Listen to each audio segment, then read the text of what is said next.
Why does no one talk about Bible John? In the world of true crime, some names echo through history while others fade into the shadows. But this story, this killer, remains a chilling mystery, whispered about in Glasgow's darkest corners. Am I the only one who just learned about the killer who quoted the Bible before he killed? It's almost unbelievable. A murderer so polite, so composed, that he could recite scripture as if he were a preacher, not a predator. The newspapers called him a phantom, a ghost haunting the city's nightlife. Let's dive into one of Scotland's most haunting unsolved cases. In late 1960s Glasgow, the city pulsed with music and nightlife, neon lights flickering above crowded streets and dance halls filled with laughter and hope. But beneath the surface, fear was growing.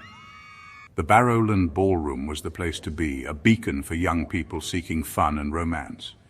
But among the dancers stood a man in his 30s, too polite, too neat, too calm. He blended in, but something about him was always just a little off, a little too controlled. He watched brunettes, always alone, always vulnerable. He seemed to pick his targets with chilling precision, waiting for the perfect moment to strike. First, Patricia Docker, last seen leaving with a tall, well-dressed stranger. She was just looking for a night out, a bit of fun, never suspecting she was being watched. She never made it home. Then Jemima MacDonald left the dance with her sister, split up and vanished. The city was gripped by fear as another woman disappeared into the night, found days later, bruised and strangled. Third, Helen Puttock left the ballroom with a man who refused drinks, smiled and quoted scripture about sin and punishment. He seemed almost charming, but his words were laced with menace. She was found murdered the next morning. The city was in shock. 3 women, all with similar stories, all meeting the same tragic fate.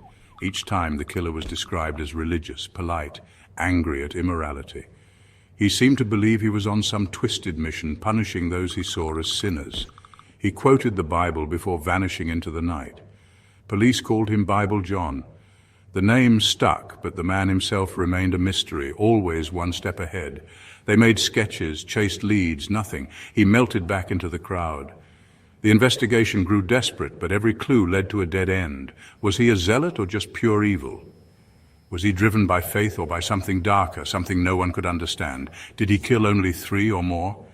Some believe there were other victims, lost to time, their stories never told. To this day, nobody knows. 3 women lost and a killer who simply disappeared.